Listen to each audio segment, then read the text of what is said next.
¿Cómo están? Mi nombre es Adolfo Jara, yo soy curador del herbario del Jardín Botánico de Bogotá y en esta oportunidad quiero mostrarles cómo es el proceso para identificar una planta, es decir, cuál es el proceso para asignarle el nombre científico a las plantas que ingresan a nuestra colección.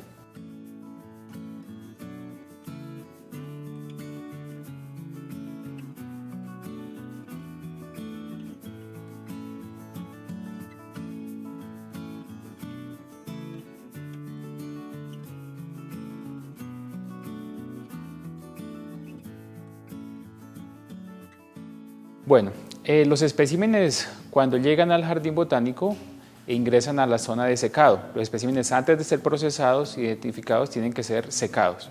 Una vez secos, nosotros los curadores iniciamos el proceso de identificación.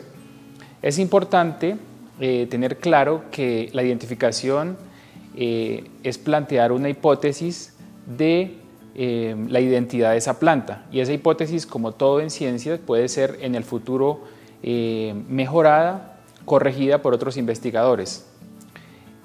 Pero para plantear esa hipótesis necesitamos soportarnos sobre trabajos que se han hecho previamente.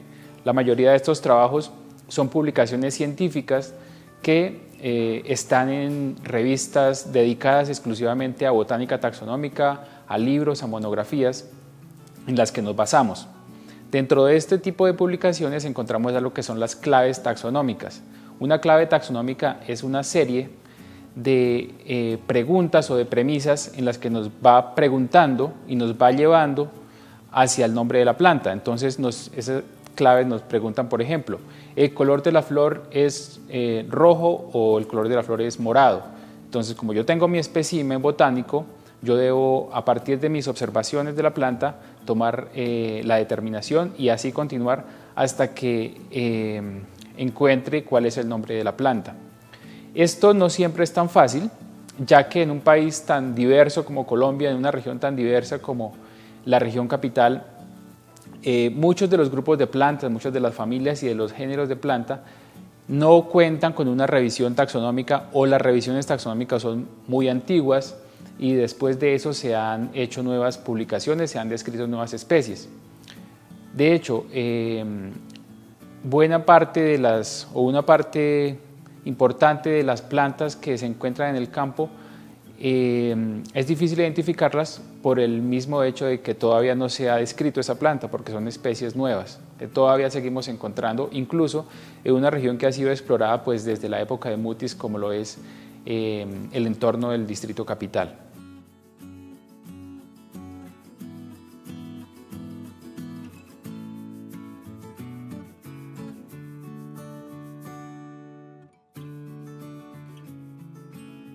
En el herbario priorizamos material que provenga de la región del distrito capital, incluyendo la zona rural y la zona urbana, y también priorizamos, debido a la misionalidad del jardín botánico, material que provenga de zonas de bosque alto andino y de páramo.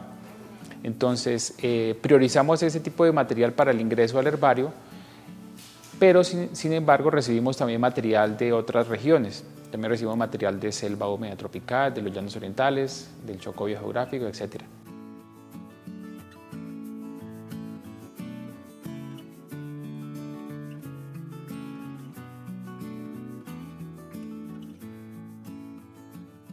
Pero una vez que ingresa, entonces el proceso normal es a partir de unos caracteres que por lo general son evidentes, no necesitamos utilizar muchos equipos sofisticados, solamente con la simple observación a ojo desnudo o con la ayuda de una lupa, podemos por lo menos separarlo en familias.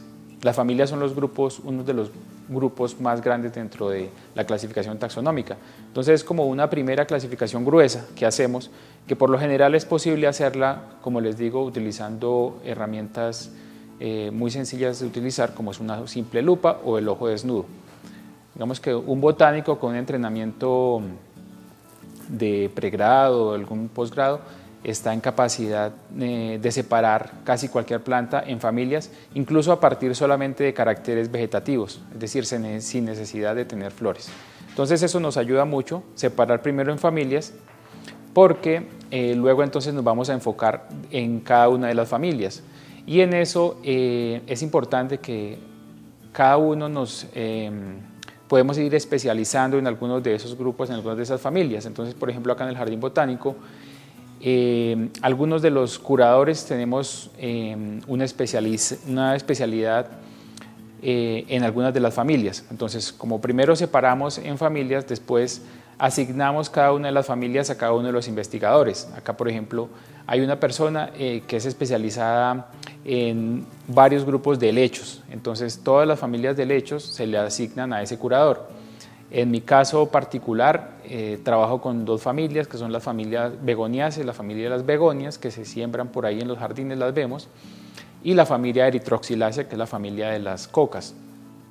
Entonces, el material que ingrese de esas dos familias, pues yo mismo lo voy a curar y voy a tratar de llegar a un nivel de resolución taxonómica, es decir, llegar a lo que más podamos de especie o incluso por debajo de especie, como puede ocurrir en algunos casos en los que especies que son muy variables morfológicamente se les atribuyen categorías taxonómicas infraespecíficas, es decir, variedades, subespecies.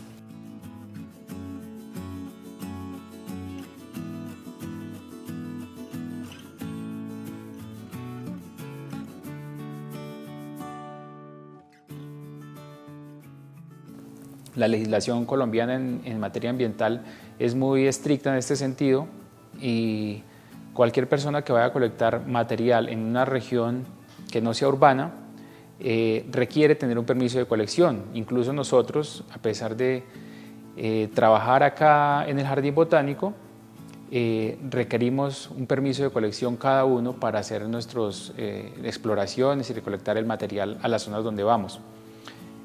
Bueno, esto es cuando es en parques naturales, se requiere un permiso aún más específico, etc. Entonces, en primer lugar, pues contar con un permiso de colección que por lo general se solicita en las corporaciones autónomas, o si en la región donde se va a colectar incluye más de una corporación, se solicita ante el Ministerio del Ambiente.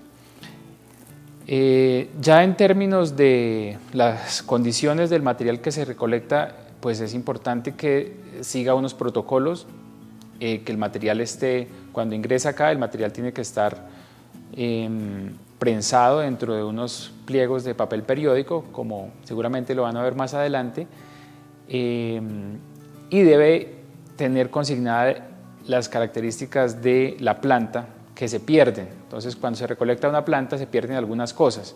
Se pierde la forma de crecimiento, no lo sabemos. Cuando tenemos una rama acá, no sabemos si proviene de un arbusto o de un árbol o de una liana.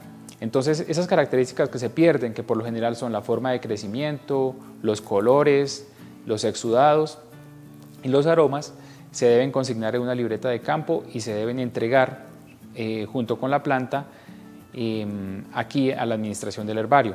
Además de eso, y muy importante, es tener una descripción muy buena de la localización geográfica donde fue recolectada la planta. Entonces, actualmente es muy fácil poder tener las coordenadas precisas del sitio donde se recolectó la planta, pero además de eso es deseable tener una descripción del departamento, el municipio, el corregimiento, la vereda, el sitio exacto donde se recolectó la planta, y también alguna descripción de las características ecológicas de la región donde se recolectó, si fue recolectada sobre una piedra, si fue recolectada al interior del bosque, etc.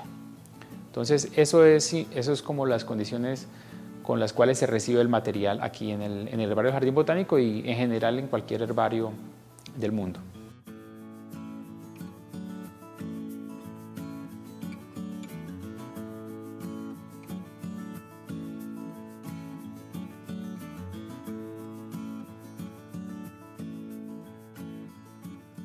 Entonces, estas son como las características de los especímenes botánicos, en las que, como les decía, ya el material viene pues se ha secado en el horno en unas condiciones especiales de temperatura y cuenta con la etiqueta del herbario, que es prácticamente tan importante como el espécimen mismo.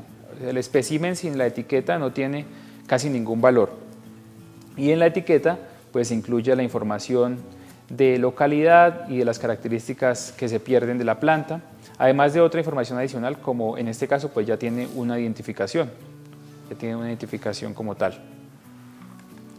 El nombre de la familia, el nombre de la especie, con el autor, o sea, la persona que describió esta especie, quién la determinó, las características de la planta, la localidad, un número de colección, que es un número único, que es consecutivo para cada uno de los colectores, y la fecha donde se colectó, y finalmente el nombre del proyecto que en este caso financió la expedición que permitió la recolección de este material. Esas son las características de la planta. Luego entonces ya utilizando la bibliografía que les indicaba anteriormente, utilizando también unos recursos que tenemos actualmente que son los herbarios virtuales. De hecho, este herbario está en su totalidad virtualizado, es decir, pueden observar fotografías de todos los especímenes que tenemos.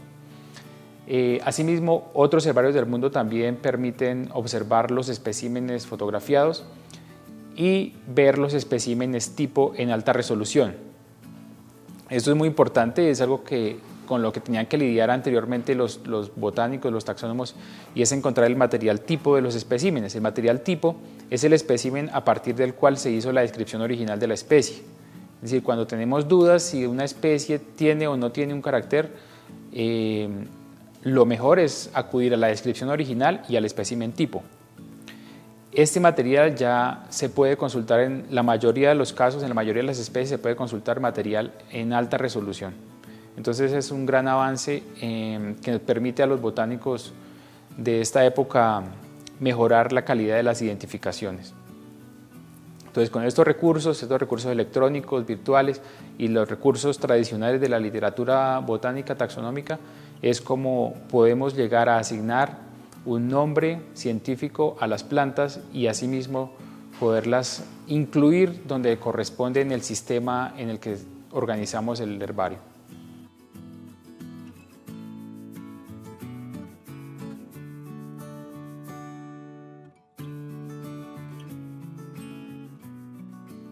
Muchas gracias, espero que haya resultado interesante esta información.